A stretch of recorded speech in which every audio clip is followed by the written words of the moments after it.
to galacticconnection.com, one of the most popular blogs on the World Wide Web today for alternative news.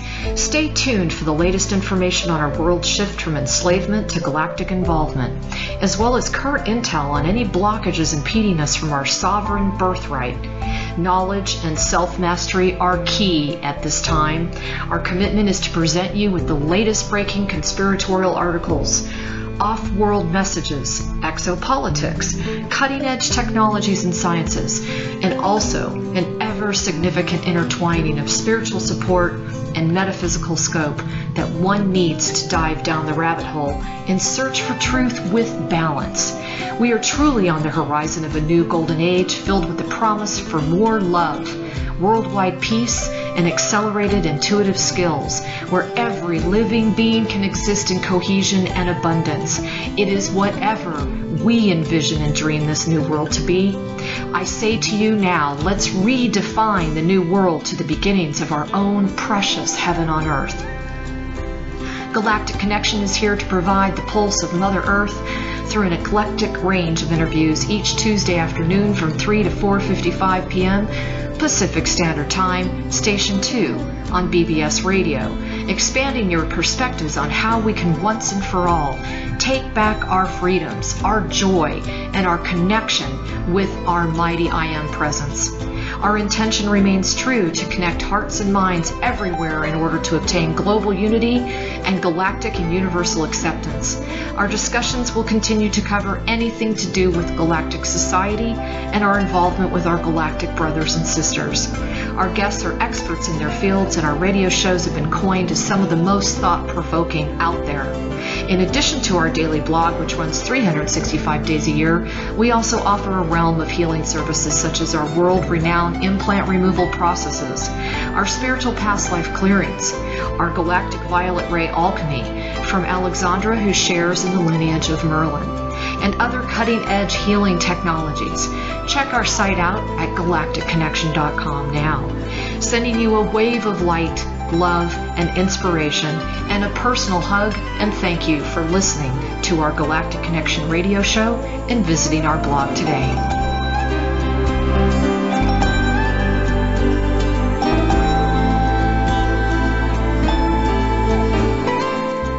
Good afternoon, everyone. This is Alexandra Metters of galacticconnection.com, and today is April 1st, 2014.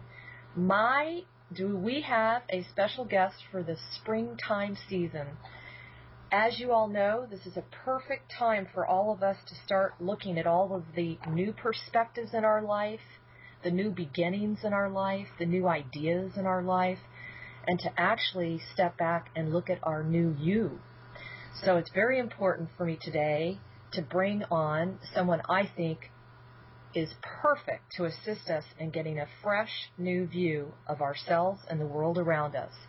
And that is Lee Harris. If you've not heard of Lee Harris, he is an author, he's a theater director, an artist, a singer, a songwriter, a producer, a channeler, a counselor, an energy healer and teacher, and a spiritual speaker. And he's been on the circuit since 2004, has a background in Reiki and also public speaking. And he is, without a doubt, one of the most profound channelers out there today. Thank you, Lee, for coming on. How are you doing? I'm great. Thank you so much for having me on the show. Thank you. And, you know, when I was looking at your bio, which there was none, by the way, I was floored at how many different types of passions and abilities you have. I was just shocked. I never knew that you were also an artist and a singer and a songwriter. Yeah, I like to mix it up. That was very cool. Have you been an artist for a long time? No, the artist, in terms of painting, and I probably wouldn't call myself an artist. I like to paint, and I never had any training, so I kind of just go where I'm guided with paint. But I only started that in 2010. My creative work was very much focused around performance on stage when I was a child, theatre, and then it progressed into making, short films and then directing theatre. And the music kind of started when I was 21, when I started writing songs, but I was singing as a kid but I'm creating and producing music for about the last 16 years. Fantastic. And as we all can tell, you have an English accent. Where are you from? Well, in England, I kind of was born in Birmingham, but moved quite soon to Berkshire, and then I lived in Manchester, London, and Brighton. Nice. I've been to all of those, by the way. Aha! Oh, great, great. Which was your favourite? I loved Brighton. Yeah, I loved yeah. That's where I ended up for the last 11 years until I moved to the States in 2012. So, yeah, Brighton's awesome. Nice into there. And I wanted to know tell me a little bit about your theater background. I mean, did you take that all the way through, into the college years and beyond, or was this just, a grade school kind of fancy? Are you there, Lee? Uh-oh. You there, Lee? I am, yeah. You broke up a little bit, so I lost some of your words. I heard you saying something about nice air. And then I heard you asking about my theatre background. Is that correct? Yes, I was just wondering how long you were involved in that. Was that just more of a childhood fancy, or did you take that into your 20s and 30s? It was something that I think everyone expected me to do as an adult, because I was very driven as a kid. I mean, from the age of about 5 or 6, I really wanted to be an actor. That was kind of what I wanted to do, and that's what I thought I would end up doing. I think by the time I got to my teenage years, even though I'd kind of been doing about 4 productions a year outside my school schedule, I think I'd either exhausted it or or I'd got to the point where it was something that had been my passion and the skill that everyone around me knew me for, but I think it was already becoming a little limited for me, and I wanted to not act, but I wanted to do more. So I did actually complete my training by going to a drama school in England. But I knew even as I did the course that it was an act of completion for me and that something else would come. So although I say all this, I did actually do a play last year in Boulder in the Fringe Festival. It had been about 6 years since I'd been on stage as an actor, and I felt like trying it and seeing how it went. So it was good to reconnect with that. How fun, and I have a similar kind of background because my mom was a graduate from Juilliard and very involved very involved in music and theater, and my grandfather used to write music, and there's just so much of that in my family, so we did a great deal of that kind of thing. And once it's in your blood, it's always in your blood, I think. It's hard to get away from it. And I really come to understand creativity now through the spiritual lens, which is that all of us have multidimensional capacity, and for balance, all of us need to be creating in some way, whether that's that you're an amazing cook and you cook for everybody in your life and you put your creativity there, or whether it's that you are writing or painting or performing. I think it's vital for our sense of balance, and you just have to look at kids to see the truth of that, because they're always dancing or singing or just very spontaneously expressing. Yeah, and always in the moment. They're just beats. Yes. And that's why I called you on today. I felt like who is the most appropriate guest at this time to springboard the spring season and allow people to see themselves differently. It's kind of like we're taking off the old clothing and putting a whole new suit on. And this is a really important time for people to feel that sense of renaissance. So I really want you to talk to us a little bit about how your whole LeeHarrisEnergy.com, your whole sort of empire started, because everybody knows you very well for your monthly energy reports. And I think they love the no-nonsense but very profound messages that you relay. Oh, thank you. Well, it started, it's funny to hear it called an empire, but I guess, looking over the last 10 years from where I started to now, the different ways that the work goes out now and the regularity of it is kind of surprising to me. Around the same time that I started writing music, it was within a few months of starting to write music at 21, I would hear these melodies and they would come to me fully formed, and I would hear a whole song, and it was channeling, and I didn't really understand that at the time. But a few months later, I literally heard a voice in my head. And, you know, I joke about this, that we all have our voices in our heads, and you have the voice in the head that says, you need to make sure that you're at that meeting on Wednesday, you need to make sure you send this to your mother, you know, all those voices that are kind of organizing your life. But the morning that I heard this voice, it was quite clearly something different. Not only because of the feeling I got in my body when I heard it, but also because of the ability it had to cut to the chase. And so I would literally ask a question of this voice, again, all from inside my head. You know, I would say, so what's going on for me in this situation at work? And the answer that would come back would be very, very profound, very helpful, and very direct. So in a way, that was how I ended up working in this field. I began as a person who suddenly could channel. I had heard of channeling. I certainly wasn't pursuant of it, and I certainly wasn't revering it like some people can.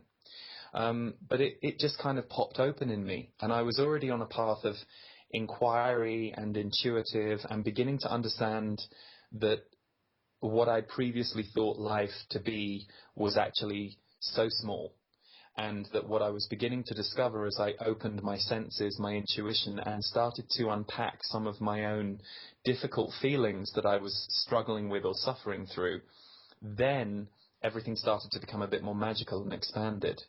So the way I developed with this channeling voice was to practice with it and using myself as the practice person. So I would come home from work and I would write down some questions, and they might be personal things about my life, they might be things about world situations, they might be about other people. And the answers that would come through that I would write down would always be very helpful for days afterward when I referred to them again. So gradually, the friends in my life who I would call back then my spiritual friends, I don't really make a differentiation now, but back then I had those few safe people who we could talk about spirituality without being, you know, worried that people would think that we were crazy, or, you know, the usual judgments or fears that can get heaped onto people talking about spiritual topics. Yeah. So I would start channeling for them, and they had really profound effects, and they would ask me questions and I would give them the answers. So long story short, flash forward to 2004, and a friend of mine who was a Kundalini yoga teacher at the time, she's now an author and does quite a lot in the world herself. Her name is Anaya Sophia. I helped her out with something. We went for coffee. She was sharing an issue she was having at the time in her then relationship, and I knew them both, and I just said, listen, I'm getting some messages, here's what I get, please feel free to leave it if you're not interested. She went home, phoned me the next day and went, wow, our relationship is back on track, that was amazing, you should do this for people. So I was very scared and dubious, and I doubted, well, how can I do this for people? And she kind of said, well, could you answer questions for people remotely? So I thought about it, and I thought, well, I could try, because I had done some readings for people that I didn't really know, and the information I was getting for people about themselves was nothing I personally had known about them. So from that standpoint on, I just kind of went from there and basically gave her a paragraph that explained what I could do, and it kind of took off like a rocket. So at the beginning, I worked very much on a donation basis, and I had a queue of people, and just did readings for about the first year or so. And then I decided to try and record the channel on a topic. I thought, what about if I turned them on to relationships or abundance, which were the first two topics? I decided to give, if you like, a channeled talk on those themes. And that was it, really. That was what started me doing more public work with the channeling. And I would say that I did a lot of work with channeling for several years and was more known as a channeler. And the more I accessed that frequency, that higher self in myself, the more I began to both trust and receive information on my own grounded intuitive level. So my work now is predominantly what you see in the energy forecasts. Predominantly, I'm from a grounded but also higher self place, communicating energetics as they appear and come to me, and trying to do that in the widest way possible so that people can hopefully have a light bulb moment or have some clarity or confirmation where they didn't previously have it, and then hopefully run further with their own gifts and senses and skills. So that's the long story of how it ended up being where it's at now. You know, it reminds me of a couple of things. Number one is, can you imagine what this planet would be like if we were all coming from that same position? Very much, but I can imagine what it would be like, but it's not what it's like. So it's also, it's a tricky one. It's like, on the one hand, and I think what's interesting for me is always, given that we're constantly dealing with duality, and that the whole duality matrix of this planet is what sets up our very notion of what is peace. I often wonder, if the whole planet was at that vibration, it really just would not look anything like it looks now.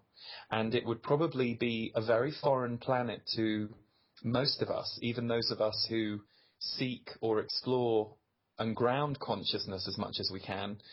It would probably be a real shock, because I don't think the forms or the dimensions that we see now would not be here in the same way. There would be forms and dimensions we wouldn't have seen, and energetically the whole place would probably just be really glowing. You know, Lee, this is why you are so loved, because you have such an interesting perspective on everything. And, it's honestly, you're just such a breath of fresh air.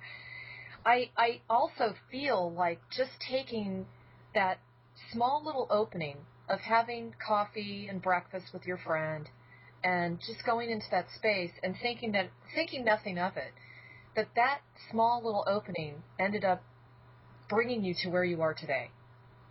And it's a great example of what everyone should be open to, any possibility in any moment.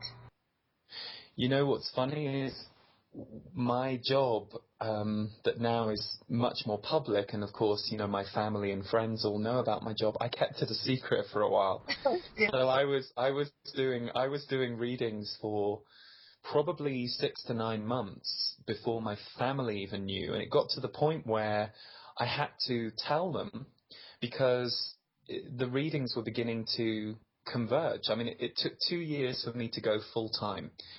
But I would say by 6 months in, it was evident that I had a whole other part-time job that was taking up a lot of time.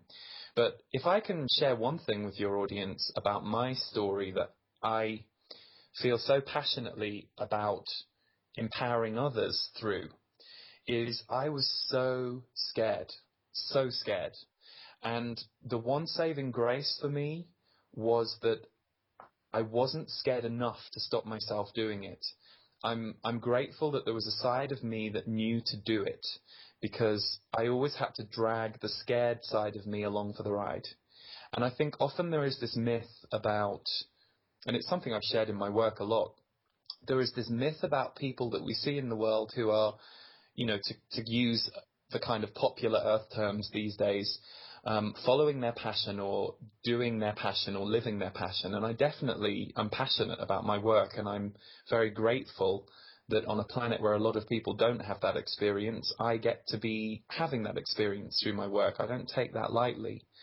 But I also did not arrive there through confidence or through a kind of gung-ho attitude. And I think sometimes people who are sitting maybe at home listening to this, who feel like they want to make changes, they perceive they have to be flawless in the way they make those changes. And in my experience, it certainly wasn't that way. I had to be willing to walk through every fear I had, and gradually the journey just built up to such a level that, now the work I do is reaching tens of thousands each month, which if you'd have told me that in 2004, I'd have probably run and hid somewhere, Right. So my philosophy is one step at a time, just keep walking towards what feels right. Because usually, as we know, as you walk towards what feels right, if it's new, then things in your own personal energy grid that are going to have to change to let this new come in. They're going to change. And sometimes that can be a beautiful release where you suddenly just feel expanded. Another time it can be an argument with a friend because the friend doesn't like where you're going and who you're becoming, and so they want to fight you about that. And in the fight, what they're representing to you is your own fight. They're representing your own fight to let go of your old way of being to step into your new one. So that's why I think all of these journeys have to take the right time for us as individuals. So this idea of trying to achieve a success point in your mind that you think would make you feel successful is often a myth. I think it's really important to just keep with your own feelings about what you're doing and do it one day at a time, one thought at a time, one step at a time. You know, I think it's interesting too, because as we walk into this new society, we are finding ourselves having to kind of start a whole new manual of how to be, you know, and you're hitting it right on the head as far as the way in which we see ourselves. Every aspect of that, the grid around that, has to shift gears. You know, we can't remain within the as far as shifting into the new paradigm, but yet not shifting the old us. And I think that that's been a little bit of a challenge for people within the community. So, Alexandra, just because it broke up a little bit, did I hear you say walking into a new paradigm without shifting the old us? I couldn't quite tell. I missed some words. That was exactly pretty much it.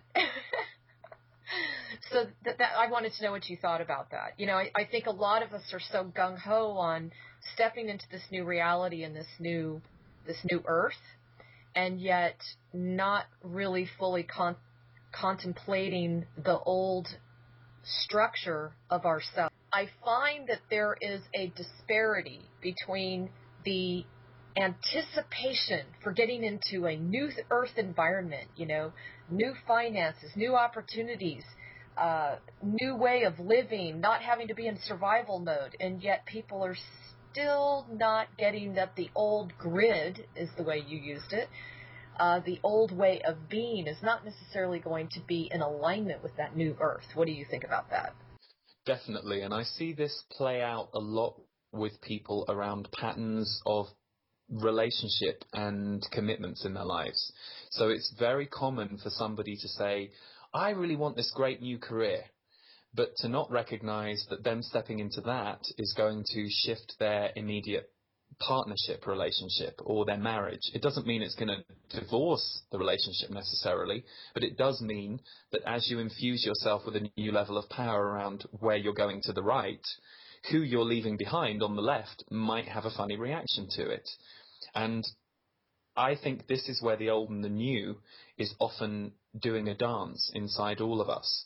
But I think sometimes in the spiritual community there is an idea that you should just be able to bypass the old, or it should happen quicker, or, well, if I can manifest this quickly, why is it not happening?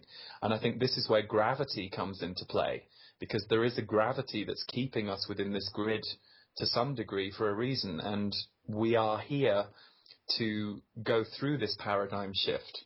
But I think often people want to bypass the going through it and get to the end result because they have a perception that the end result is better or lighter. Now, for me, if I think of better or lighter, I think of death. And I'm not saying that I haven't had a near-death experience as far as I know, although some of them feel a bit like that. But my sense of spirit and also when I channel and what that's like, it does feel incredibly light compared to here, and very, very free of some of the density and the suffering that we're having to deal with. But I think where light workers, again, for want of a better term, the group that you're addressing in your question, what I notice a lot helps them is when they accept everything. And I know that because sometimes there is a striving around manifesting or changing, or we're here to help raise the planet's vibration, or this is terrible what's happening over here, we've got to stand up against it. You can have all of those feelings and thoughts if you like, but they will be very disempowered if there isn't also a central point in you that has come to accept where the planet is at right now, what's going on, what you're seeing with your eyes, what you're feeling in your heart. And I don't think that's an easy acceptance to come to. It certainly wasn't for me. It certainly wasn't as simple for me as just going, oh, look at what's going on over here and look at what's going on over here. And, oh, okay. You know, I certainly still do not walk around the world feeling happy every moment of every day with everything that's going on. Even if I'm fairly happy and content in my immediate circumstances that day, I'm very conscious of what's going on everywhere. So for me, my own point of empowerment with all of that came from my own acceptance that it's 2014. I'm a single, simple human being doing the best that he can on any given day in this mass of us that are reaching a very critical turning point in our history. I am not fully and solely responsible for that. I am responsible for being born into it, so I'll trust that. I'll trust that I came here at this time. I will see things I don't like. I will see things that hurt to feel. But I'll accept that. That's the planet. And that, for me, is something I've kind of arrived at more in the last 2 or 3 years, and that's been incredibly helpful. Because in those moments where before I might have been too triggered or activated by things I saw that weren't so good, and then to try and balance that because I'm not dealing with my internal feelings, I become an angry activist, and again, I'm not trying to judge angry activists, because I'm very grateful for the activists out there that use their fire and their fuel for all of us. But what I've recognized is you can come at any energy from a point of balance, or you can come at an energy from a point of extremes. And usually when you're swinging across the extremes, you're trying to balance something in yourself. Does that make sense? I don't know if what I've just said makes sense. No, it makes total sense. I remember way back, I had a Hermetic teacher once say to me, what would you think if you walked by a father beating a baby with a stick? And I said, oh my God, I would think that's terrible. And he said, well, what you need to be able to do is to just look at the baby and just observe. And you can feel compassion, but you don't have to be triggered by it. And I think his whole point was for us to try to remain in a neutral position with all that is dismantling around us, because it's going to continue to dismantle. And we are at a place where it's very imperative for us to maintain our core, as you say, our core sense of balance, so that we can carry this through, you know? You know, it's one of the reasons I do my forecasts, because for several years I've been talking about the future in a way. And the future is a strange thing to talk about, because there are multiple timelines, there are multiple opportunities, things can change all the time. But my experience as someone who has had a connection and a contact with the future on and off for 20 years or so, is that there is a general future that is readable and that is close enough that it's not going to change. And so a few years ago, when I'm channeling information such as quotes like things will get a lot more intense in the years to come, and while there will be new things you will see, there will also be a rising intensity, and you will also see people becoming less stable in themselves as this intensity flushes their inner system. So the external impulses will cause them to come to terms with things in their inner selves that were suppressed. Now, my perception is that when I was bringing those kinds of messages through, they're the easy things for us to skim across back in 2010.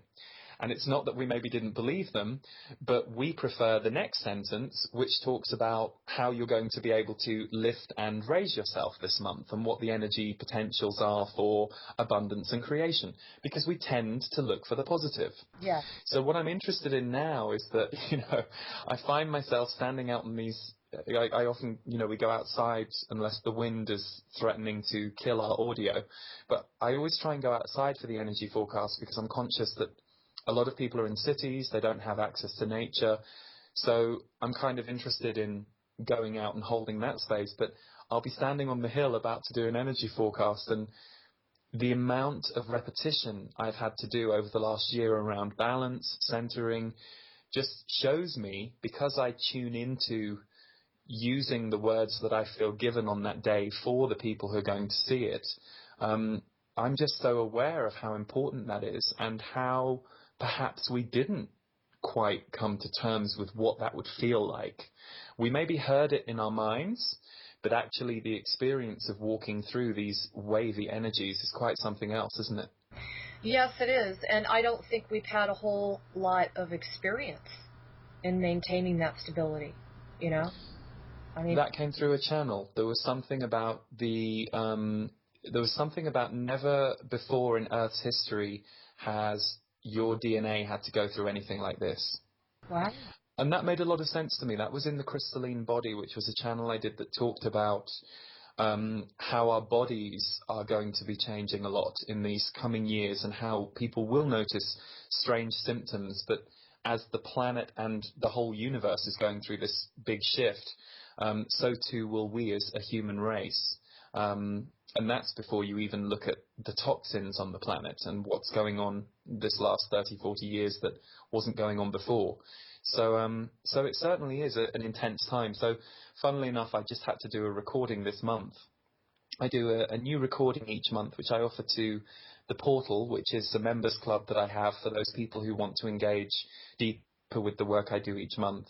And the only thing I could really conceive of as I sat with it for a week or so of what could I possibly do this month that's going to be useful is something called 7 Days of Peace.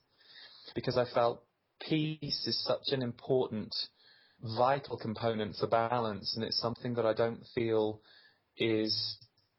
Well, I think conflict is actually what's being focused at the moment, both on the world stage and in the energy of things. So I decided to do this recording called 7 Days of Peace, which is 7 10-minute meditations, one each day, all focused on helping people practice, be with, and invoke a more regular sense of peace in their daily life. So that, a bit like your Hermetic friend was explaining, you know, you can be with everything that's happening for you, which I think for many light workers and sensitives and empaths and people who believe that they're here to help change things, I think that's a big sticking point in our psyches. It's, when do you stop? When do you not have to save the planet? Yeah. And I think there is this idea of, I'm here to save the planet, and I always argue with that, and I say, we're here to help assist the planet saving itself. And that's coming from someone who's worked hours and hours and years of my life on this. But I've also recognized that we're one human individual, and we do run out of energy every now and then. And it's important not to push yourself to breaking point, because you feel that in order to stop the crisis inside you, you have to stop the crisis outside you. And I think if you learn to balance your inner self more, then the outer crisis is something you become more useful for, and also less, as you said, triggered or knocked off balance by. It's such a good point. And, you know, I was going to ask you, because we're on this topic, how would you define pain for an individual? And after you define it, how would you suggest that individual review it and cope with it? Well, my immediate answer to that very good and big question is pain. You know, we have physical pain first and foremost, which, as we know, affects a lot of people on the planet. A lot of people are living with physical pains, symptoms, have areas in their body that are more susceptible to pain. So that's the one side of it. I would say the other kind of pain that I know of is the pain when you can't access your heart. Ooh, very good. And I've seen that you see that with people. So, for example, someone like a Hitler, he's an interesting figure, because for all of the suffering and pain he was willing and focused on inflicting on a whole, mass of people, he also was someone who was vegetarian, and according to a few people who knew him, could be quite compassionate, which is this does show up in people with psychotic or sociopathic tendencies. It's not usually that a sociopath or a psychopath is fully shut off to people, but there is a state they can get into where their heart disappears from their thinking, their being, and their action, and they can disconnect, shut down, or cut off from their own levels of feeling, empathy. And in those moments, these are the people that you see acting aggressively towards others. You know, if you see someone shouting at someone, if you see someone hitting someone, this person is not in their heart in that moment. What they're doing is something has hurt or triggered them in their wound, and they're projecting it outward at great force and putting their energy behind it. And what they're trying to do is to send the pain that they felt in that moment to another person.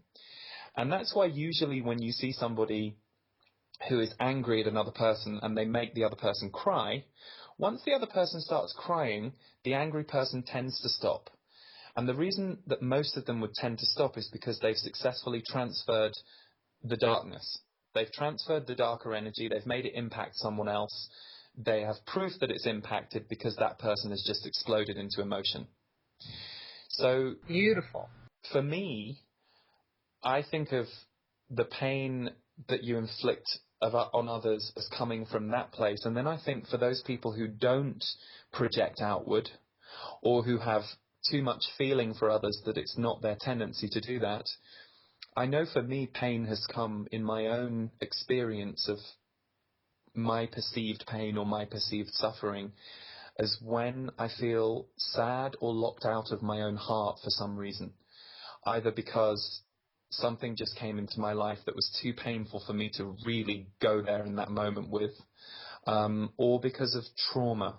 So, you know, this shows up a lot with people who have a heartbreak or a relationship ending or the loss of a loved one. It's so much for them to process that act of separation if their heart was joined with someone else that they just close it down a little bit. And it's very sensible. You know, grief is a very strong, ferocious emotion, and it's quite sensible that we go in and out of it. You know, I just had a friend recently lost her father, and I asked her how she was doing a few weeks later, and she said to me, well, you know, sometimes I go numb. And she was questioning that going numb. And I said, well, don't worry. I said, if you're feeling really ferociously in the other moments, trust that when the numbing comes along, it's your body's stop. And your body's going, okay, that's enough for now. I said, you're certainly willing to face this because I've talked to you about it for days. So I think, yeah, that would kind of be my round the houses description of pain. Yeah, and from a practitioner's perspective, because I work with homeopathy and essences, and I do a lot of alchemy, and one of the things that I see constantly, ultimately, as I dig deeper into what is the cause of the issues that they're experiencing, whether it's on a physical, emotional, mental, spiritual level, is there is this perception that we have been abandoned by whatever they perceive to be source, their God, their higher self, whatever. There's this feeling of I am completely disconnected, therefore I have been forgotten and I am all alone. And in some ways, I think it's very profound when you look at the entire spiritual community. We're made up of some of the hugest hearts with the greatest desire to be of service to others. And yet, many of us live very, very alone lives. What do you think about that? Mm-hmm. I think that's very true. And I think it's true because we are not living a level of communication or sensitivity that most people are choosing to focus on in their lives. I believe most people are feeling more than they communicate about, and are aware of more of their feelings than they perhaps allow themselves to be conscious about in their communication to others. But I think what marks this group out that you're talking about as different is there's no escape from exploring that, because that's how we're wired. that's who we've come to realize we are. I think the isolation is twofold. I think on the one hand, there can be an oversensitivity for those of us in this community, which can make it hard sometimes to just gel or mesh with people. And I've often helped people with deep sensitivity issues and trauma around people try and come back to society a bit. I've certainly had 2 periods in my life where I really had to isolate myself for, almost a year. So I've kind of walked that path a bit myself, but I've also seen enough variation in that same theme over the years to enjoy being effective for others in helping them rehabilitate themselves to society. I mean, it's such a big topic, Alexandra. There are so many variables. There is the soul history of people who are sensitives and light workers. Often they've remembered being a witch or being cast out of their society because they were progressive in thought or feeling. So it's really in the DNA. But then I actually think if we take it away from that community, I think that our whole programming as a planet is designed to make sure we always feel just a little bit alone. Because if you feel alone, if a person feels alone, they're vulnerable. And I think that's one of the vulnerable areas we all kind of dance in and out of, this irony of we're never really alone because we're on a planet full of life. And we also can connect spiritually to a lack of loneliness. But there is that feeling that runs through the collective.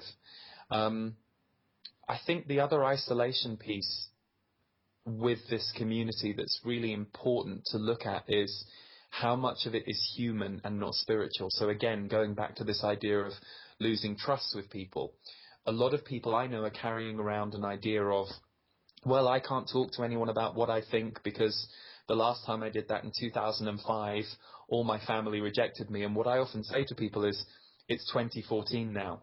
And as much as I don't still see a ton of people out in the streets talking about quantum science, I also certainly do see a massive rise in people's ability and need to talk about their feelings compared to 10, 15 years ago.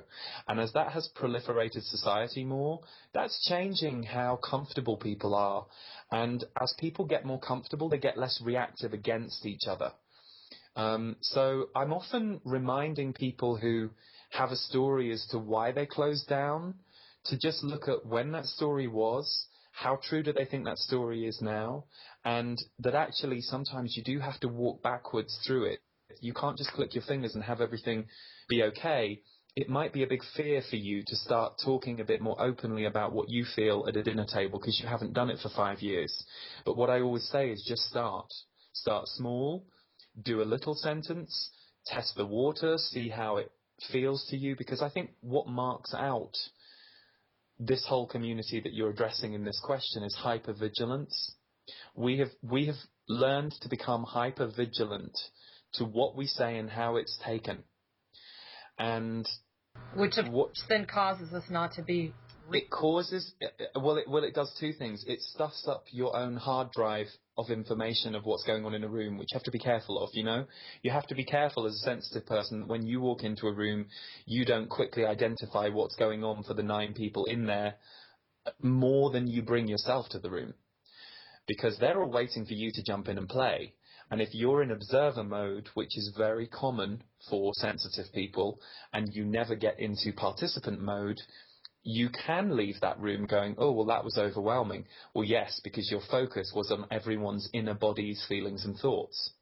So if you can learn to go, okay, well, I'm going to walk into the room and everyone's going to have their inner thoughts and feelings. I can't change those thoughts or feelings for them, even if there are things in there that I think I could or should. Therefore, is this room a good room for me to be in as a person? So I think a lot of the hypervigilance was developed as people were developing their senses, but there then comes a point when you have to walk the other way. You have to go, okay, yes, I could turn on my flashlight in this room and I could see and feel everything. Or, because I know I have that ability if I need it, I could go into this room and just try and find the most light or joyful person within the first 5 minutes. I'll make that my aim. Where's the most light or joy in this room? Okay, I'll go there. and that will help me find a frequency that I can exist in that feels good. You know, I have a theory about this, and you and I had talked about the implant removal process. Yes. And one of the things that I stumbled upon, I mean, I literally stumbled upon this.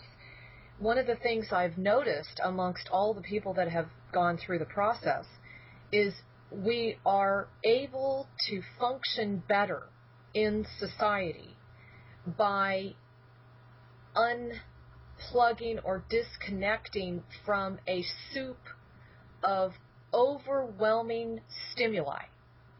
So we're being bombarded, you know, constantly, especially when you're very in tuned and very sensitive. You walk into a restaurant, for example, and you already know that the person waiting on you's had a bad day, and the person in the back that's making the food is putting that into the food that you're going to eat. You know, I mean, you're thinking about all this stuff.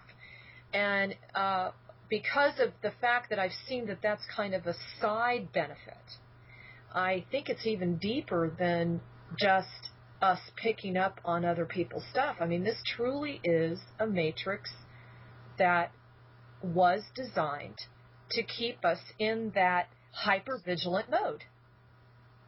Do you know what I do, and I think that's the gravity I was referring to. It's like, you know, I've heard some incredible claims over the years, and I've had people make assumptions about my experiences and tell me them. You know, they'll say, well, you must know all about this because you've had this experience. And I then have to go, it wasn't quite like that for me. It was like this. So I know what you mean, because I noticed energetics, and I'm sure this will be true for everyone listening, not even on days when I'm around people. You know, I go for a walk on the hill by my house most days, and I can walk on the hill one day and just feel that the energy of the world is off. It's off kilter. And, you know, there are different processes you can do in that. You can check yourself first, and I can go, okay, how am I? No, I'm okay. You know, there's nothing that's impacting me. There's nothing that's moving through me. I know I'm clear. I was clear last night.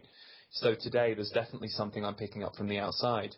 For me, this is where the hypervigilance has to go from being external focused to internal focused. Because a couple of things, just to pick up on what you just said. I've come to understand that if I feel okay to go somewhere, I have to trust everything that happens there as well is something I can handle. So, for example, this restaurant where you said, you know, that energy is in the food. This is why if you can work with your inner self, and whether that's just keeping an eye on your awareness of how you're feeling, whether it's meditating, whether it's recognizing that dancing for 20 minutes every morning makes you feel good and makes you feel stronger and brighter for longer all day, whatever it is that helps your inner furnace stay strong, that furnace is designed to transmute things. So I think sensitive people who are perhaps in a mode of hypersensitivity, it's scary for them to go out into the outside world because of, well, how's all of this going to affect me? And that's how I think you have to come to a place of strengthening your inner self, because you can't just be nervous about everything that's going on around you. You have to recognize that there is a strength inside you that is strong enough to meet all of that. And so, for example, you could transmute the energy of the food that you're eating based on this restaurant you've gone to if that person didn't have a good day. You know, there was a period in my life where I was hypersensitive to everything, and I had no boundary. And it happened after a big awakening. So I kind of know that phase, but I also recognize then there's an invitation to get deeper with yourself and to kind of come back into your inner body as much as you are receiving impulses from outside your body. And I feel like that's the stage that I've kind of been teaching from a bit more in the last year, as I've kind of grounded it more in myself the last 2 years. And maybe that's a stage that we as a mass can focus on, so that those sensitive among the mass aren't so sensitized that they're afraid to leave the house. You know, Lee, we're so in sync. And that was exactly where I was going to go next. And what I was going to bring up is that we are transmuters. We transmute energy if we recognize we have the capacity to do that. We don't have to understand it. We don't even have to fully know it. But if we just understand that we have that capacity in every aspect of our life, everything from, I don't get so hung up on, I'm not saying GMOs aren't bad and that we shouldn't, address them and stop this maniacal way of creating foods. But at the same time, I don't get so much in fear or demonize everything around us. Well, it's interesting because we're going down the same path as far as transmutation, because I feel that is the key for most light workers or whatever, emissaries of light is what I like to call them, is the fact that if we just have the perception that we can transmute everything around us, we will, and we can, and we have the capacity to do so. So instead of getting so caught up in the fear factor of, oh my God, this is terrible, I'm putting this in my mouth, or the fact that, oh my gosh, I've got to buy like every supplement under the planet to try to assist my body. I'm not saying that's not right or wrong. What I'm saying is it's once again bringing us back into a state of balance where we say, okay, I'm in this restaurant, the guy in the back, he's probably sick with the flu, but he had to go to work because he's got to pay his bills because he's got 7 children at home, and he's not happy, and he's put that into my food. What are you going to do about it? You basically go into that place, that inner place, where you know that you are powerful enough. You don't have to know how powerful or even how to do it. You just start doing it. And I think having an awareness on your reactions is key. Yes. So I've met several people who are pretty advanced, you know, in terms of what they know and what they've studied in the spiritual and self-development communities, but they still have a blind spot around seeing their reactive fear. So I'm pretty good at, it's quite hard for me to escape myself. It's quite hard for me to have a big blind spot. Doesn't mean I'm faster at moving through some of my limitations than anyone else necessarily, but it does mean that I get to see everything. So I'm pretty good at catching when I go into an extreme reaction. And I know if I go into an extreme reaction of fear, something's off. I know that that's not a true state for me to live in. It's an impulse that has just happened. So I would say to people, ask yourself, are you being extremist or are you being balanced? And it's not to tell yourself off for having a fear-based reaction, but if you have a fear-based reaction, you've got to bring logic into it as well to balance it. So if your fear is, oh my God, I'm terrified about this food I've just eaten, well, you can hang out there and there's no support there at all. It's just a panic. Or you can then take action and go, what can I do about this? And I would say one thing which has, I've been asked to repeat this so many times over the years in my work by the Z's who I channel. They say our words are so powerful. And if we only remembered this, we would become alchemists of our lives so much more than we are. So they invite us to use words to reprogram things. So for example, if you are worried about the GMOs you've just eaten and you notice your fear, you could reset some of that fear by giving your soul and your energy body direction with a sentence such as, I allow myself to transmute any negative energies in this food. I am sovereign. I am, whatever language works for you. It might be very simple words. It might be very spiritual words. But it's a part of you that is basically commanding what's about to happen in your present and future moment around you and your body. And I think we forget to do this because a lot of people start to worry about ego. They start to go, oh, well, am I taking charge and not surrendering? And I think there are so many questions about am I doing it right that I'm a big philosopher of dive in and try something and see how it feels. Because if it feels good and it feels right, that's your test. But so often people don't dive in because they don't think they're doing it the right way, or, well, Esther Hicks said do it this way, and then this person said do it this way, and it doesn't matter who said what. It doesn't matter what any external person has said to you. At the end of the day, you and your body are going to know what works for you. You're very individual, so just try things and observe how you feel after you've tried them. Well, yeah, once they do dive in, they're able to create their own individual magic. Absolutely, and that really is individual. None of us on the planet can do the same thing as anyone else, and to me, that's one of the unique things about being here. I agree. And now, that leads me to my next question, which is I think I want to bring up a couple of hot topics that I feel are somewhat rampant within the community or the internet as we speak. And the first one is the so-called infighting. Okay, the kind of bantering and back and forth. Now, on the one hand, we do know that there are internet trolls out there trying to stir up dissension and get people to get angry with each other, etc. But on the other hand, what would be your advice to what to do when you see something like that out there, or how to not participate in that? Well, number one, I'm very circumspect about everything I read online. And I would invite people to do the same, including anything that I put out or anybody puts out. Any information out there is useful to us depending on how we interpret it. I also am circumspect about some of the New Age material because several years ago, and I'm sure this is something you've discussed with many of your guests because it's common knowledge, I think, that there is a lot of disinformation out there masquerading as good information. And I think it was about 2 or 3 years ago I got personally tired of people trying to get it right about what was going to happen. There were lots of people saying, well, on this day the banks are going to shut down, and then you've got 3 days to get in your bunker. And,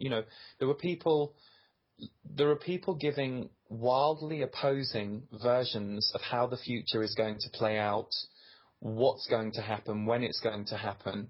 And for me, there is an off-balance energy in those discussions. I'm not saying we shouldn't look at it or consider it, but righteousness is a mistake about the future anyway. Because for you to sit there and say, I'm right and this is going to happen, well, time will prove whether or not it happened. But I think for me, the righteousness is always just judgment. And it used to sadden me that happened. It doesn't anymore because it just is, and it's what happens. But it's always interesting to me that in a supposedly spiritual or self-development community, people do not recognize the war in themselves or the war amongst each other. And I'm not saying you should chastise yourself for feeling some of those things or having some of those thoughts, but to have the awareness that when you start to engage in a fight, you realize, oh, I'm fighting.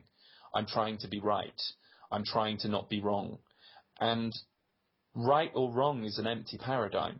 There's nothing there. There's no energy in right or wrong. It's basically just a tug of war between two people. So for me, the fighting in a way is us falling into the trap that would be laid for us. Right. So that we lose our energy by fighting each other. And it's all hypothetical. That's the problem. I mean, when you really step and look at it, it's all hypothetical unless we're discussing something that has happened. Totally agree. Thank you for that. And so now, how do you feel about money and the fact that so many of the channelers, healers, practitioners out there, they don't feel that it's okay to make money? I mean, in order, to support their own services, for example. Yeah, it's a really good question, and it's a hot topic that I've seen around me for 10 or so years, and I've certainly processed my own feelings around that, given that I earn my living for doing this work. Firstly, I think you have to ask yourself whenever you're discussing money, and especially in this area with these people, how much of your distaste around charging for this work is really just rooted in distaste of money for a start. Because I think 50% of that argument, usually the person is not attacking the person they're attacking. They're angry about the money system. They're angry about the 99 and the 1%. They're angry about the injustice. And so usually they're just angry about money for some reason. And sometimes it's personal because they're really struggling. Sometimes it's a perception that they are locked out of the things that they need because of money, and so they project that onto the spiritual community because that's been their experience in life. And other times it's because a lot of people in the community don't want this old paradigm of money that we're still in.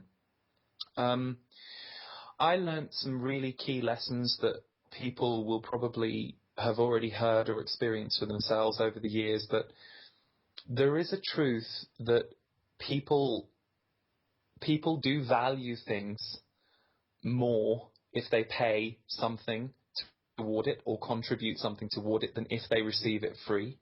Now, I would like to challenge that personally, because I don't want that to be the way the world works, and I do think it's changing. I think as the internet over the last 5 years or so, more stuff has become available for free for people. So suddenly there's an abundance of everything.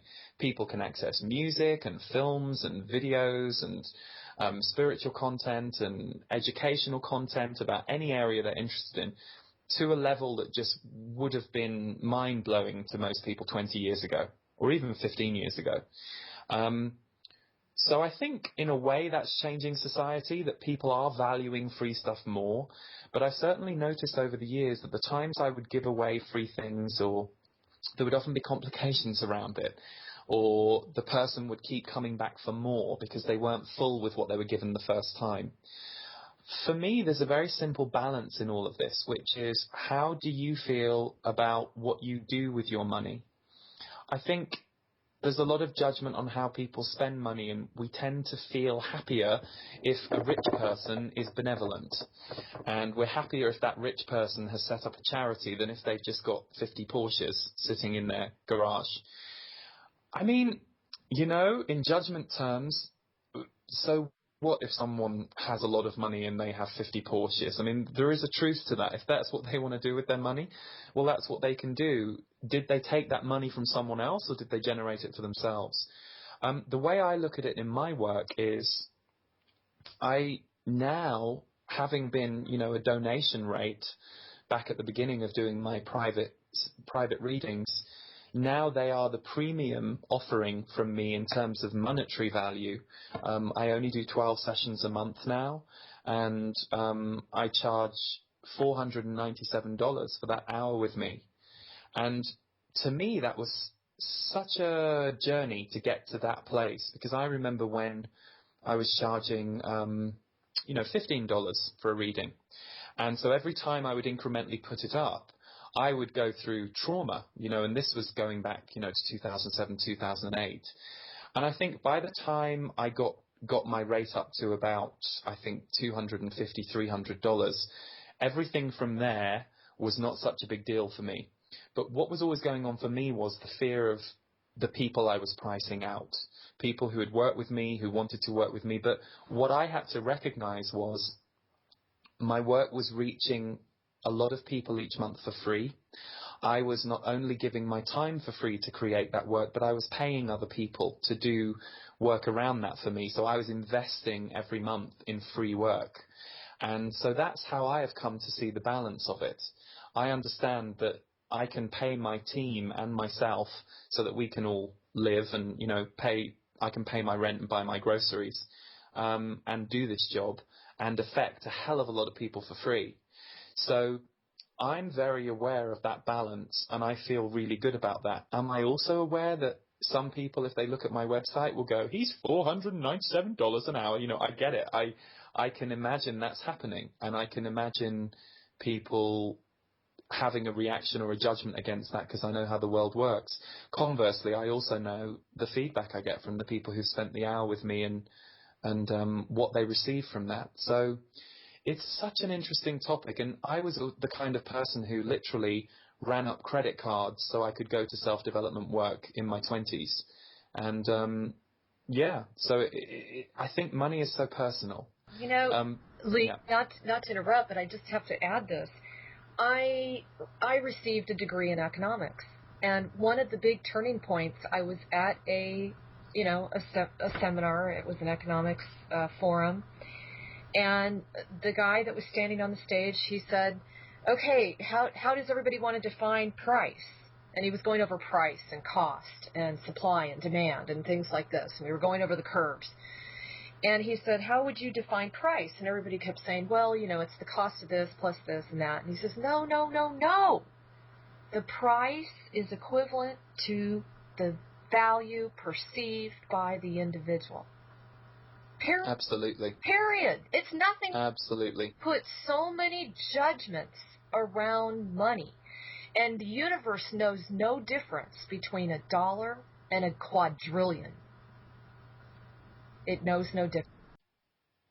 And the thing I love that I kind of had to have a talking to myself about a year and a half ago, as my company was about to start generating a bit more income, and it meant that I could take on one of my part-time full-time. I caught a money block in myself. I caught a fear of having too much money. And I've never been too attached to money. I've always been fine. I've always had enough. I've sometimes had a bit more than enough, and I've sometimes had just enough. But I've never been hugely materialistic around money, or compared to some people I knew. But I caught this limit in myself, and it was a fear of judgment, or how I would be perceived if I actually earned more. And it was after this that my session rate went up a little more. But I caught in myself that judgment, and my answer to it, when I really explored it, and I explored it with a healer that I was working with at the time, who I knew, what I came to was, I know that I like being generous. I know that that's I believe in circulating things. I'm not a hoarder. I believe in circulating money. I always reinvest money in paying people or creating things. So I thought, well, what's the problem? If you were to generate millions, think of what you would do with those millions. And that was a big help to me, because I think often money is villainized as a problem on earth. Yet I question how money would be if it was in the hands of a lot of the benevolent people I meet every single day, and what they would do with that money. Yes, and the amazing things, we need to remember that those that have the large sums of money, especially if they have a heart like you, Lee, where they really have some good intentions with what they want to do for the planet and the people on this planet, they are able to make quite a difference, because they can spread that wealth across the board. And it's all in the way we interpret it. Well, and thank you for saying that about me, but I personally believe that 90% of the planet would do the same thing. And I recognized there was a period about 2 years after I'd been doing this work full time, 2008. I wasn't earning, a huge amount of money or anything like that, but I felt comfortable with money. So that, I felt like, okay, I have a job, I have a way of generating income, I'm okay. I think what I've come to understand is that once money is not an issue for you, or a focus for you on a daily basis, which I would say isn't the norm for most people, because most people are trying to feed their kids or their family, and so they're trying to make the money go around. I think it's just natural that, therefore, you have enough, your needs are met, then you can start going, okay, well, my basic needs are met, so what do I do with this surplus? Okay, what other needs can I meet? And maybe they're the needs of others. To me, that's a completely logical way of approaching it, and I think that logic would appear in all of us as our needs get met. And I certainly think about that for my own future. I think, well, if I generate more wealth in the future, that will be interesting to step into a position of, how do I distribute this? Where does it go? What can it do? So no, I actually think, I think most of us would do that if we had the opportunity. Yeah, I agree. I agree. I definitely do. And we're all in this together, so why not? Totally. Yeah, I mean, seriously. Totally. So, okay, let's switch gears here for a second. I'd like to hear, what is your opinion about the much banter discussion on the false demiurge? Sorry, say that. You broke up. I heard the word false. The false demiurge. And the fact that the ascended masters are just, holographic, unreal.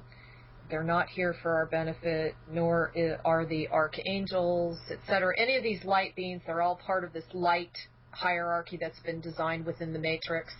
What is your perception on that? I don't have a take on it per se, specifically, but I have a philosophy about life, which is, I agree I know nothing. And sometimes I have to feel like I know something so that I move through something. So, for example, if I'm having a breakthrough in an area of relationship, I might feel like I have a eureka moment, but really that eureka moment is just a marker in that present moment to help me see I've stepped forward. And then it will disappear. So I have had experiences where I feel like I have walked into past lives of mine without question. But at the same time, I've always said, if I die and someone says, oh, by the way, you know, you thought you were having past lives, they were just a construct and you're on the holodeck. And we told you were channeling, but actually that was a directive from, I'm like, oh, okay. Yeah. You know, I don't feel, and this is where I can't get too embroiled in these arguments.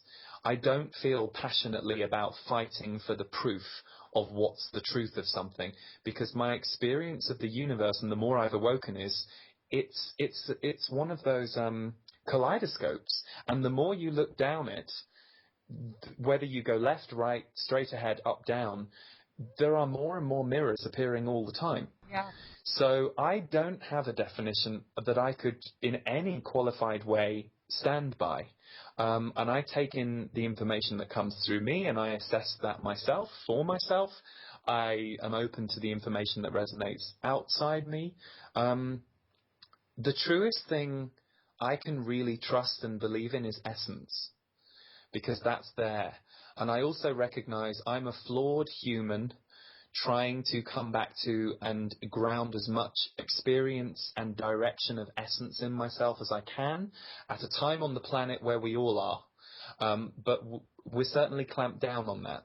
So it's a bit like the movie Avatar. Sometimes you're on the planet and sometimes you're back in the base, you know, and that's kind of the best I can experience of it. Am I willing to believe many things are true about our planet? Yes, I am, actually. I am. Me too. And I think that's really where I was going, and I'm, again, very much on the same page with you, is everyone has a different connection. You know, everyone is plugged in differently. Everyone has a different interpretation. That's true. And therefore, everyone is going to have a varied way of, you know, being electrified and being motivated and being stimulated. You know, it's okay to be different. It's okay to not agree, and it's okay to agree to disagree. It's okay to just be and not have all the answers, and not think that you have all the answers, or, you know, or think that you have the answers for everybody else. I agree. I'm slightly wary of people who are at the human level declaring what they know to be true as certain. Because my question is, if you really knew that the Earth was this way, why are you talking about it? What's that giving you? Is this the best way you can convince people of this reality? I always have a lot of questions, you know, and I don't mean I'm a hard skeptic, but even as a channeler, I reserve the right to be an observer of that phenomenon as much as follow it or believe it, if you know what I mean. Yeah. And that's kind of how I approach life. I feel kind of circumspect in everything. There is always a part of me that's an observer. And I feel that's my spiritual self. I really do. So even if part of me is engaged in something, whether it's a relationship or an activity, or I can always find the observer in myself. And when I find that observer, that has a lot more presence. Yeah. And a lot more validity, you know, than the other selves. If you're coming from that position of observer and you're distracting yourself, or, you know, disconnecting yourself, let's say, from your emotional body, which has a tendency to go up, down, backwards and forwards and all around, depending on, you know, that's what sets the human apart from other species, Lee, is our emotional body. Yes. And if we don't keep it in check, and we stop allowing it to be the master of the ship and we remain in a complete state of observation, our life is absolutely breathtakingly beautiful. It really is. You know? And I think you saying that is so important, because at the moment, I think all of us need to be reminded that to be alive is a gift, and that in any second, your life can transform into something beautiful. And I'm not necessarily talking about, you know, you win a flight to go and see the Oprah show being taped. I mean, literally, you go from a stress moment with a person or with yourself to turning around, looking out your window, seeing a tree, seeing a bird on the tree, and literally having the presence to be able to go, wow, that's beautiful. And some people will go, well, how can that's just disconnecting from what just happened. And I would say, no, actually, you give yourself a connection moment back in your present. I think we get obsessed with the things that we're pushing against because of trauma in the body and because of feelings, and yet we play them out on loops. And I think so many people at the moment are focused on the negative. And I can understand the focus on the negative, because it is overwhelming now with the internet's rise. We get told everything that's going on in every country to a level we never knew before. And so it's slightly overwhelming and horrifying for people. And also all of the conflicts going on at the moment. There's a lot going on that you know, you can be encouraged to feel bad about. But I think, unfortunately, because we've grown up with a media that has focused us on 85 to 90% negative things every single day. Yet what I always say is, if you track your 24 hours, unless you're having a terribly chronic time in your life, or you're dealing with physical pain or suffering to a high degree that day, you won't have an 85 to 90% bad day.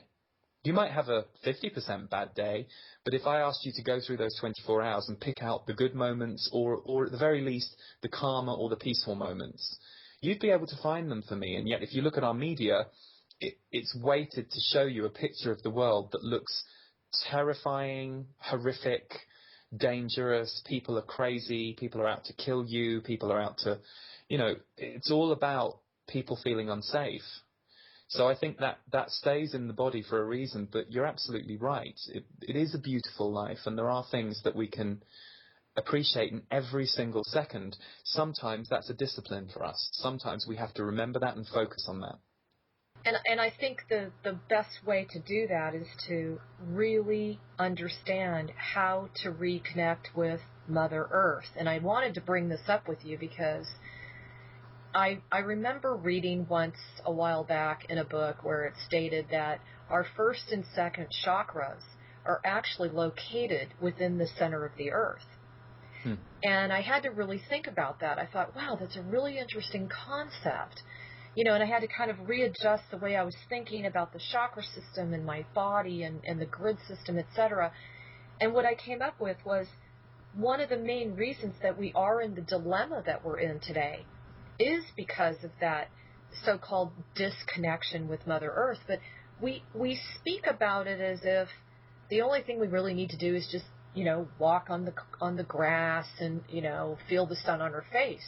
What would you say would be the most exceptional way to reconnect with Mother Earth? Well, first of all, I would say regularity, because I know a lot of people, their ideas around what they need to do spiritually or as a meditation can get very convoluted and very grand and very time consuming. And that's an immediate barrier for someone doing spiritual work. So I have noticed for myself, and I've heard this through the channels, that it's better for you to daily get outside into your garden for 10 minutes than to weekly be in nature for 2 hours. And I really see that truth. So even if the very least you can do is just get out there, that will have a benefit. But I believe, is it called earthing?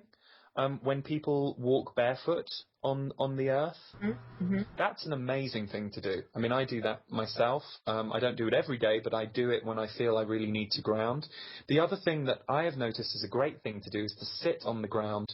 So sit on your bottom, and especially if you sit with your knees up and your feet are on the ground and your bottom is on the ground. This literally connects your root chakra to the earth. And this came through in a channel a few years ago.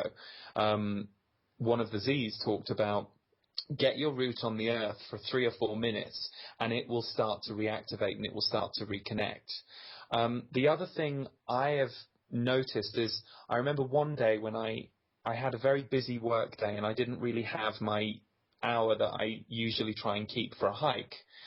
But what I did do was I had to have a work meeting with a member of my team about everything that was going on. So I took the conversation into nature. So it wasn't ideal. It wasn't me completely disconnecting. But rather than stay in my house and not get the nature fix, I decided to have the conversation while walking on the hills. So even that helps. So I guess I'm coming from a place of it doesn't have to be too convoluted. You can do very simple things, but getting out there is really important because you'll notice the difference. If you have been working on the computer or talking to people all day, you'll notice you leave your head and drop into your body when you go out into nature. Yeah. By the end of a walk, you'll come back and something in you feels invigorated. Part of the trick is remembering to get out there and do it when you're in your mind and thinking about things and your mind goes, no, it's fine, I can't be bothered to go for a walk now, I'll go later. So what I had to start doing was seeing it as necessary rather than a luxury. You know, that is such a good point too, Lee, because I think one of the other things we discuss so heavily is EMFs and their effect on the body. Uh-huh. If you delve into that a little bit deeper and you figure out why did they need to create EMFs? What was their obsession in creating these discordant energies upon the body? Mm-hmm. Well, yes, it's disharmonious to the body, but it's also disharmonious to your connection to your own mother. Mm-hmm. That was the key for me. And just that little bit of remembering that she is you and you are her. Mm-hmm. You know, the as above, so below. And we're all in this together. And one of the things I constantly remind people of, they're like, oh, but, you know, we're going to get bombarded by tsunamis and earthquakes and all this other stuff. And I say, okay, now in the entire year of 2013, which was one of the most, you know, volcanic years so far. Yes, okay, yes. and one of the most eruptive years so far, how much of a loss of life did we have? And why is that we had such a far less loss of life? And that is because she loves us. And we are to her like, you know, hopefully we can remember that she is to us.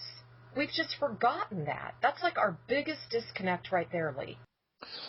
I agree with you, and I'm going to go one step further, which is something I had to get my head around on a personal human level in about 2011. When I was going through this, was I had to realize that if I was going to die in a disaster, that was okay. Mm-hmm. I had to remember that, yes, in our minds, we talk about being 80 years old, but I've always said, you know, if you live that long, who knows? Who knows, you know, who knows what's going to happen in 40, 45 years, which would be when I would be in my 80s. And so I think there is something about that too. I think we have lost our connection with death. Yeah. You know, we value youth or we're taught to value youth in our society, which is a big mistake. And it's kind of, I'm not saying we shouldn't value youth, but we certainly shouldn't devalue the wisdom of our elders to the degree that we do in comparison. So, you know, if you look at popular culture, 20-year-olds is kind of the paradigm that's seen as the ideal. And okay, teenagers in music as well. But how many 70, 80-year-olds have we got out there in the public eye where there aren't judgments about their age or the idea that they're no longer of interest?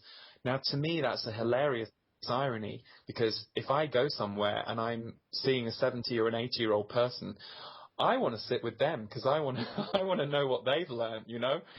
This is a fascinating opportunity to be with someone who has been through 70 or 80 years of the planet and has things to say, or even if they don't have things to say, just sitting in their presence. I find that amazing. Me too. So I so much on the same page with you on that as well, because My audience has heard me say this many, many times. My heart goes out to the elderly, and the fact that Oh God, yeah. they have been forgotten and almost really cast aside. And again, if we stop and instead of thinking about, oh, look at what all that's being done to us, and instead look at why, what is there to gain, and what is it that we're missing in this whole scenario? You know, I mean, if every single person that listens to this radio show today, if every one of us took one elderly person and went up to them and helped them carry their groceries or go to their car or visit them just out of the clear blue and they don't even know us, and they just go over and give them a kiss and a hug and say, hi, can you imagine what kind of light we create on this planet? Well, in a way, what you've just said is really exactly what should be happening, because if you think of that movie Benjamin Button, what it did so well, I thought, was it really highlighted the vulnerability of the final years for a human being. It's like you do go back to more of a baby state, and I'm not saying that every single elderly person who's in their last few years is that vulnerable or that dependent, but there is a truth about it. You know, an 85-year-old woman who at 30 might have been an Olympic athlete, she might need help carrying her bag, and people don't think about that. But, you know, she has a body now that's doing something different, and it's going in a different direction. So I'm very aware of all of that, and I think if we were more aware of death in our society, there wouldn't be this sudden, quite self-orientated fear of death. And self-orientated, oh, what if I die in a tsunami? And what I had to kind of go was, oh, well, what if I die in a tsunami? I'd never thought about that before, but I guess it can happen because people have, and I have to be open to whatever this planet is going to show me in my lifetime. And so as I find something I'm afraid of, if I visit it a little bit in my psyche and in my feelings, I can come to a place of accepting it at some level as a possibility. And I find that the more you do that, the stronger you become to anything. And then the more appreciative you get of the fact that in this very moment, we're alive. Like you and I are alive right now having this conversation. People listening right now are alive right now having this conversation. How much do we connect with that versus, oh God, I've got to do the taxes tomorrow, and then I've got that hospital appointment on Thursday I'm really not looking forward to. How much are we living everywhere but the present is often my question to myself. Right. And boy, I need to look at that myself because I get so crazy busy with my schedule. And I often have to stop and think about, you know, why am I doing this? Where am I today? What got me here today? You know, and I go back to my whole intention and, you know, being on fire, like you said, very much on fire to assist others and assist the planet, and feeling that that is a big purpose for me, but also recognizing, hey, if I don't take care of myself, I'm not going to be around to assist. Absolutely. And one of the greatest pieces of advice, one of my dearest friends, who's been in my life for 20 years, and she's someone I will seek counsel with if I'm wanting an exterior person to help me. She gave me such great advice a little while ago. I think it was a year or so ago, and I was struggling a bit personally with things that were going on, not so much even around me, but just my own inner experiences, I think. And I remember talking to her, and I knew I had to do an energy forecast video that next day, and I was just saying, you know, I feel in a very internal space, and yet my job and my agreement to my job requires me to show up tomorrow. And she just was great. She went, all you have to do is show up.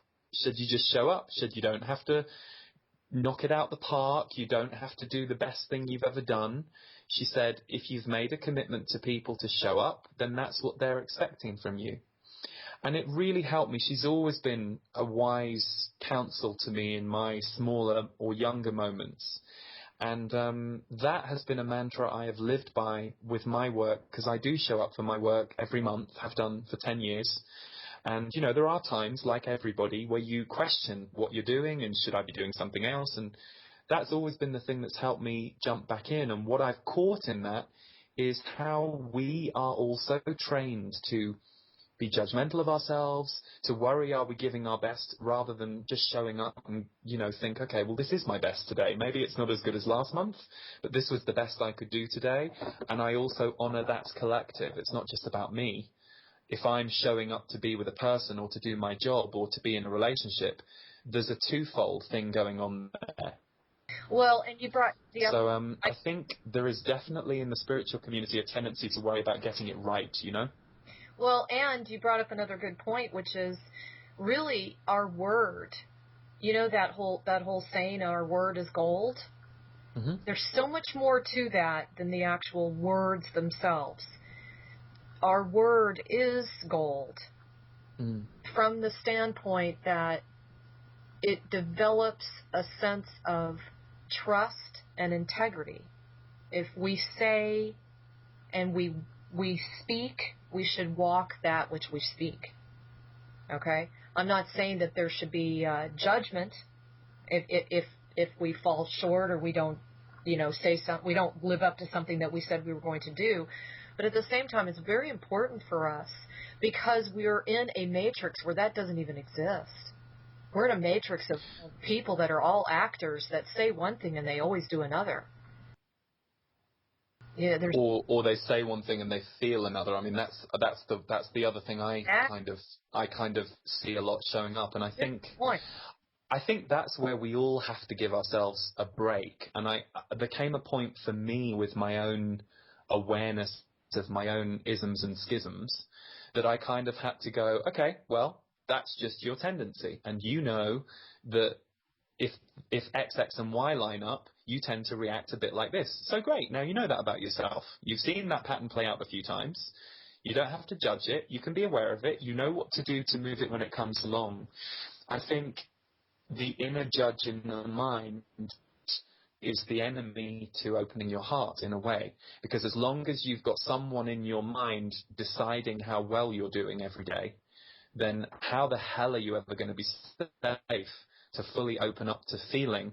Because when you open up to feeling, your feelings start to lead you, and they do things that the mind has never even conceived. Because the mind is tending to reference the past and tending to reference what you've been taught, what you've done, what you've been shown. Whereas when you start living from feeling, you start doing weird things. You start walking down a road you've never walked down, and as you do it, your mind goes, hang on, we don't walk down this road, because the mind's used to being in charge. But there comes a point when the feeling starts to take over, and I think all of us are stabilizing and grounding that duality dance. So I think it's problematic for any of us in the self-development community when we start assessing ourselves and being angry or annoyed at ourselves for what we think we're doing wrong. I always say, when you see something that you're doing that you recognize is more reductive than you'd like, that is a celebration moment. Good for you. You just saw a part of your programming that 3 years ago would have been invisible to you, and you'd have just followed it along. So that's actually a celebration moment. Absolutely. I share the same thing with my clients. I love that. That's perfect. Well, so Lee, what is your feeling about the timelines? Tell me what you perceive as from your channelings as to what timelines are we experiencing right now? Are we in one? Are we in multiple timelines? Does it matter? Yeah, and again, this question is a big question, because to answer this question clearly, you have to answer the 18 different opinions out there about the timelines. So I'll try and keep it as open as I can, which is always my aim.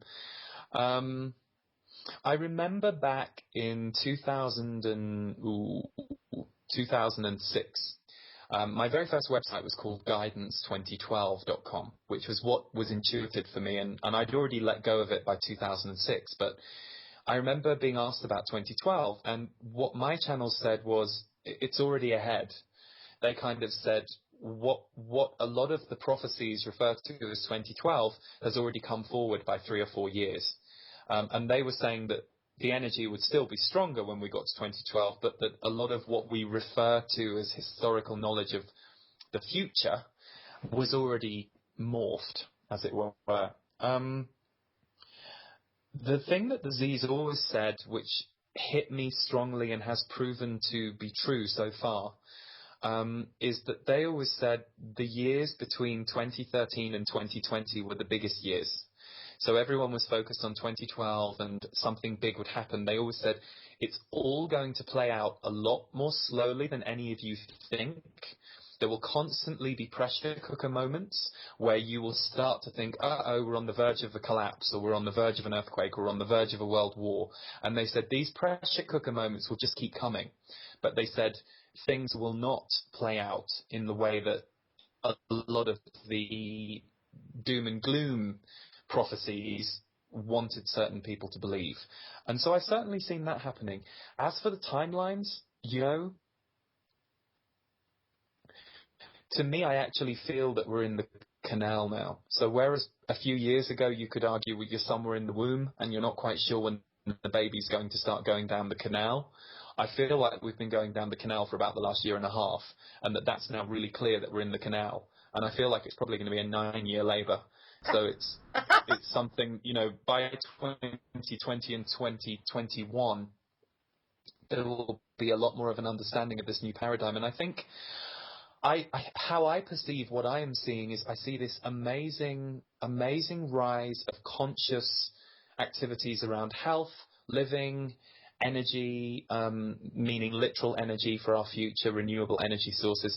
Then I see this huge rise in the area I work in, which is the energy science of us as humans, thoughts and feelings, and how do they work and how can we open them.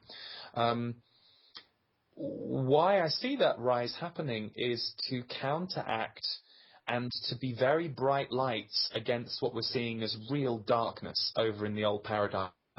So whether it's what's going on in Russia or, them trying to push through anti-gay laws or whatever they're trying to do that's new and frankly ridiculous, destructive and dark. I mean, there's no other way to look at things like that, or fracking in my book. Those things are just destructive. And however they try and dress those things up, they are just destructive.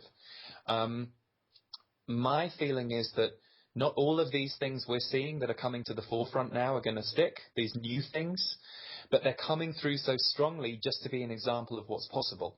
And that by the time we get to 2020, it will have all shaken out a bit more, and we'll see which parts of these new birthings actually do become grounded parts of our future. So I'm always really cheering on anybody who's coming out with an innovation or a brand new idea. I'm just not the kind of person who is looking for the second coming. I'm not looking for one individual or one organization to lead the way for the whole world, because I think that's a lack of community cohesion that we have seen keep us divided and in war. But I love that people come out there with that, kind of gung-ho attitude. So that's how I see it all at the moment. And like everybody else, I'm just watching it every single day and kind of seeing and feeling the changes every single day.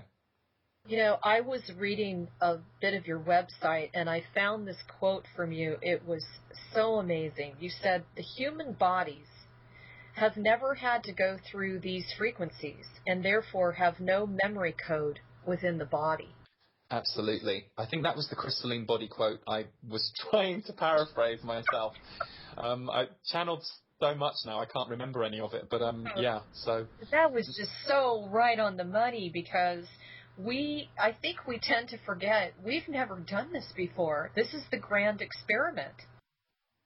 And I think that's so key as to why the present's important, because I think those of us who are quite soul-based, we can very easily be past or future-based, because we have access to timelines, which marks us out as slightly different to other people who haven't started accessing that. We have access to our past and the sense of a soul history, and that marks us out as kind of different to people who believe they're just, Joe Bloggs living in 2014. But I think the present's the most important bit, because we've never lived through this. So even if we have a soul history of understanding Atlantis or energy alchemy, have we ever lived on planet Earth in 2014? No. So I think sometimes I think I've seen so many people, and I myself have experienced the benefit of focusing on the present more than the past or the future. And I had a whole period in my life where focusing on the past and the future was key to my awakening, because it was taking me out of my 3D reality and it lifted me somewhere else. But once I'd been lifted, What I then had to do was come back and ground in the present and bring all of that back with me and kind of recreate myself in the present. God, that's beautiful, Lee. So do you feel that there are some very significant, stronger forces that are behind the scenes assisting us with this transition out of the canal, so to speak? I mean, I really do, and I also hear that from the Z's. One of the things that they have said to me several times over the years, especially when my focus or attention has been drawn to, some of the darker aspects of our world that people have revealed to us over the last couple of decades, some of the elite and the power forces keeping control, and they've always said to me, there are hidden forces within those groups and organizations right now that are helping to bring them down from the inside, as much as energies and guides and human action are coming to the meeting point of that change from the outside. So I think I'm very much of a philosophy of be open to everything and everyone, but I have a really good bullshit radar. So it means that if I can within a second, if something is off with a connection with a person or someone's not telling me the truth about something, I know. I don't always know what the truth is or what they're trying to conceal. I might have to investigate that a bit further. But it's given me a way of being open in the universe rather than being afraid of those malevolent forces in either form or spirit that I might need to avoid. And again, malevolence is a strong word, and I feel very kind of old world using that. But I guess I come from a paradigm that there are certain forces that are seeking to bring darkness versus light, and then there are certain forces that aren't seeking to bring that on a whole level, but maybe for you they would put you in touch with darkness more than light. And so it's good for you to know who to connect with and who not to connect with. And you don't have to make a big story about another person being a villain. You just have to go, oh, okay, well, that person isn't quite for me. So I think there are all degrees of it. I think, there are people who at large would like the world to be in more suffering. And then I think there's the odd individual who, because of a chemical reaction between you and them, you might just end up walking into suffering with them rather than love and opening. Gosh, it's interesting that you brought this up, because I was thinking the other day I get so many emails about, oh, Alexandra, who can I trust? There's so many people out there that are espousing to personal intel and that they know what's going on and it's so confusing and all this. Mm-hmm. And I said, basically, there's truth in everything that you read. And really what we're being challenged right now to do is to up our own bullshit detector. We are being literally schooled right now. I'll always remember Drunvalo saying a long time ago, he said, we're just at the infant stage. We literally are a very, very young race. Yes. That's about to graduate. And it's exactly what you said. We need to give ourselves a little bit of a break because we're going through this huge transition. We're very young in our evolutionary scale. And this is a time where we're being challenged or being honed. We're literally being sculpted into a more discerning race. And we can look at the dark, as strange as this sounds, we can look at them and say, hey, thanks for helping me do that really well. Absolutely. I'm a big believer in criticism always holding some truth. So even if, someone were to criticize me in a way that was too harsh or aggressive for me, perhaps, and I might say to them, you can give me the information, but don't push it on me quite that way. Whatever it is that I might need to communicate with someone, I always look at everything and go, okay, well, let's have a look. What's the truth in that? Because there's a truth in that for them. How does that relate to me? I think one thing that listeners who maybe are listening to what we're saying, but they're like, well, this all sounds great, but how do I get there? Because I'm just so sensitive that I'm pinging off everything. I would take a few minutes a day to start imagining your inner body. And this will just be a start process for you. If you were to, for example, while you're listening now, just close your eyes for a second And I invite you to put your palms on your chest.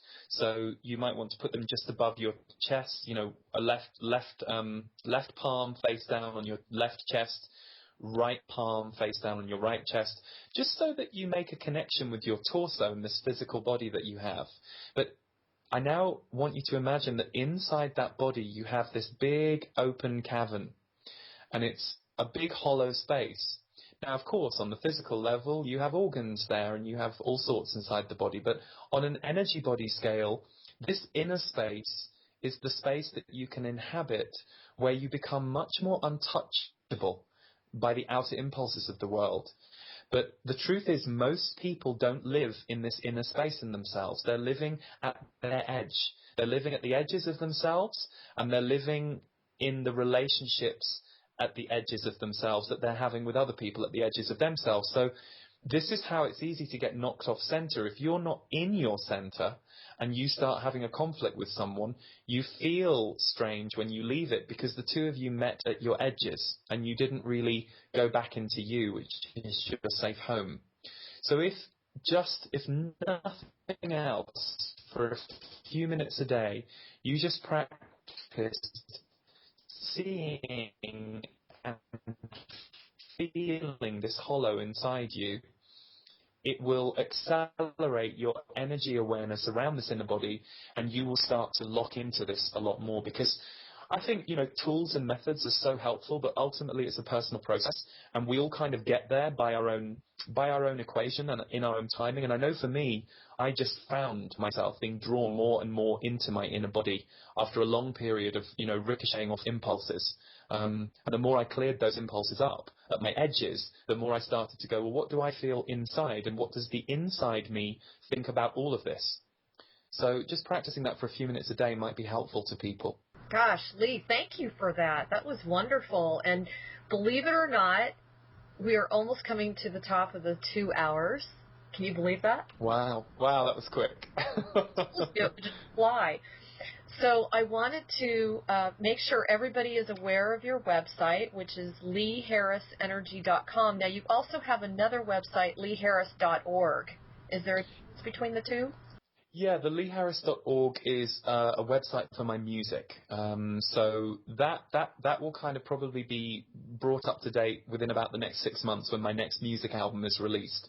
But if you go to leeharrisenergy.com, there are several sections on the homepage that you can choose to visit, and one of them is music, so that will take you directly through. So probably leeharrisenergy.com is the best one to go to. And I, by the way, want to tell everybody, Lee has a wonderful voice.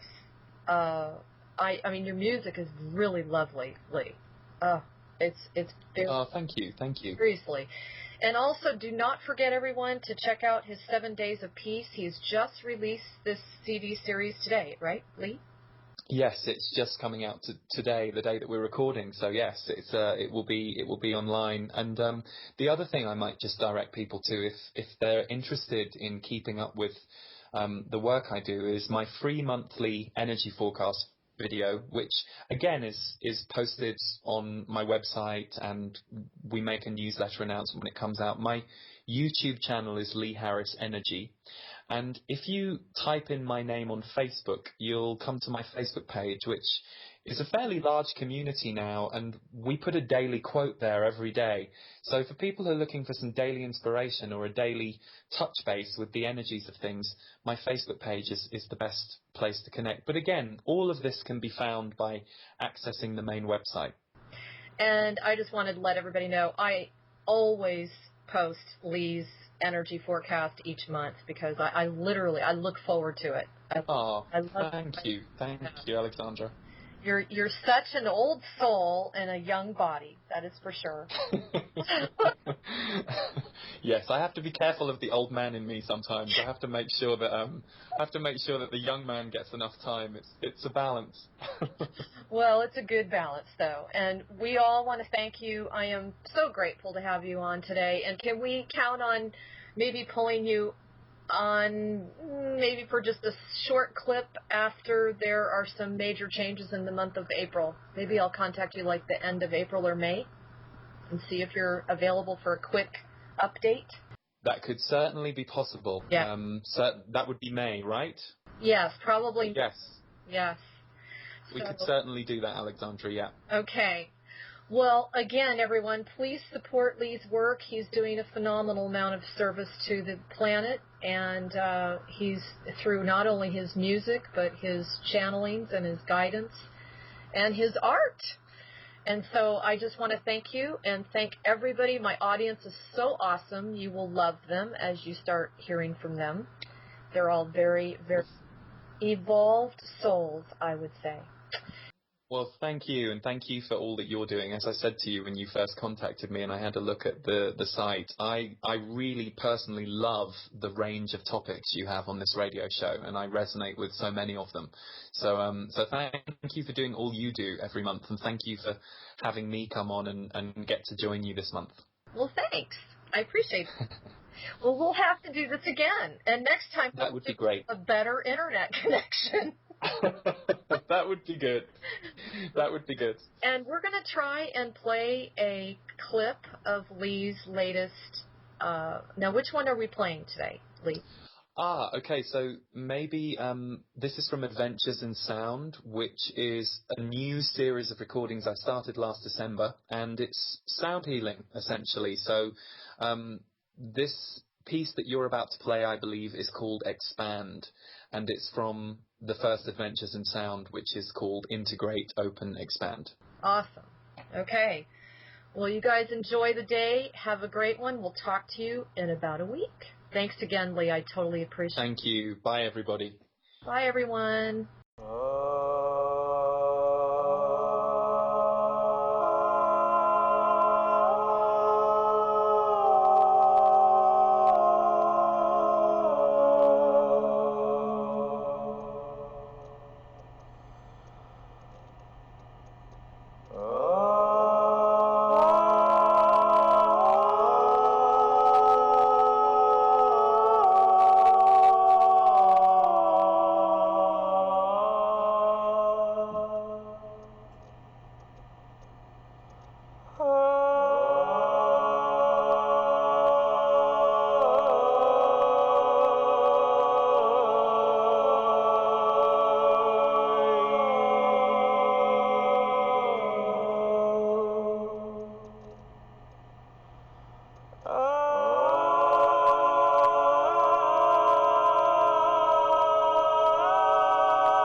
you.